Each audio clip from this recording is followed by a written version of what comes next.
Bonjour et bienvenue pour cette nouvelle vidéo de présentation des nouveautés de la semaine chez Panini Comics.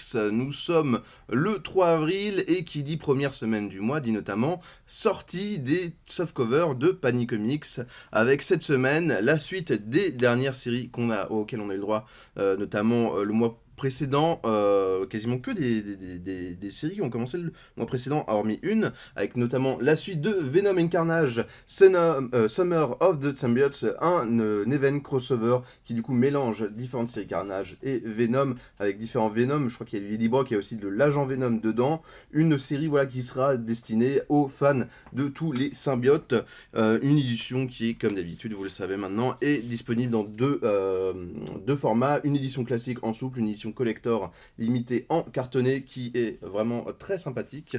Voilà, vous pouvez continuer cet event si jamais vous avez commencé et que ça vous plaît. Si jamais vous êtes plus fan des X-Men, sachez que la suite de Fall of X est bien sûr arrivée avec le tome 2, mais aussi le tome 3. Donc Fall of X, la dernière période éditoriale des X-Men qui avait été lancée par Jonathan Hickman. Donc là, on revient à House of X, Power of Ten, qui s'était enchaîné sur Dawn of X, Reign of X, Destiny of X. Fall of X, c'est la dernière slash avant-dernière période éditoriale, étant donné que Panini, d'ici cette fin d'année, c'est une période éditoriale qui va être très courte, ont décidé d'éditer vraiment la fin de cet univers avec Fall of the Power of X et Rise of the House of Ten, qui sera vraiment voilà, un pinacle sur la fin de cette saga, avant tout un relaunch qui a commencé à être teasé aux États-Unis. Donc on connaît les premières équipes créatives qui vont reprendre diverses séries, mais ça viendra plus tard, peut-être pas avant l'année prochaine.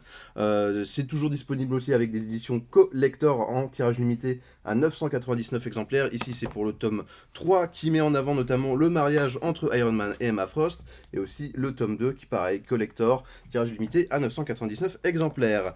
Le mariage de Tony Stark et Emma Frost, on le verra aussi sur cette couverture, notamment de Marvel Comics numéro 4 collector, avec tout aussi l'édition classique qui est ici. Donc le softcover Marvel Comics qui compile les dernières séries du moment, que ce soit du Amazing Spider-Man, du Invincible Iron Man, Avengers de John McKay qui est très cool, du Immortal Thor de Halloween qui est super, et ainsi que All Out Avengers.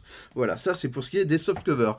À côté, pas grand chose, hormis quand même une nouveauté que pas mal d'entre vous attendaient, on le sait, c'est l'arrivée enfin en France, oui en France, après c'est pas disponible ailleurs il me semble, les Marvel Pocket qui arrivent. Alors ici avec le Amazing Ultimate Spider-Man tome 2, le tome 1 est bien sûr disponible. Marvel Pocket, qu'est-ce que c'est? C'est une nouvelle collection de Marvel de poche, de comics à petit prix, entre 5€ et quelques jusqu'à 10€, l'équivalent de ce qu'on pouvait voir déjà chez chez Urban avec les Urban No Band notamment.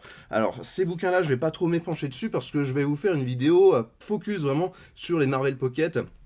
Qu'est-ce que c'est? Pourquoi est-ce qu'on a ce genre d'édition? Est-ce que c'est une bonne porte d'entrée pour commencer les comics ou pour faire découvrir des comics à vos proches? Bien sûr, ça sera une vidéo qui arrivera dans les jours qui suivent, mais qui, voilà, je vous inviterai à aller la voir si vous voulez plus de détails. En attendant, Marvel Pocket, c'est disponible. Si jamais vous voulez commencer, que ce soit Ultimate Spider-Man, les Ultimates, Avengers versus X-Men, ou encore la série The Boys, qui elle n'est pas dans la collection Marvel Pocket, mais Panini Pocket, puisque ce n'est pas une série Marvel.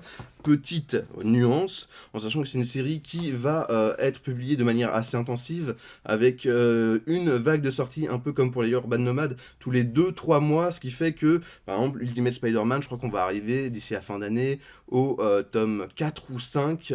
Pareil, c'est déjà qu'il y a d'autres séries qui vont arriver plus tard dans l'année, notamment on va avoir droit à du Civil War, du Astonishing X-Men, ça va être très très cool.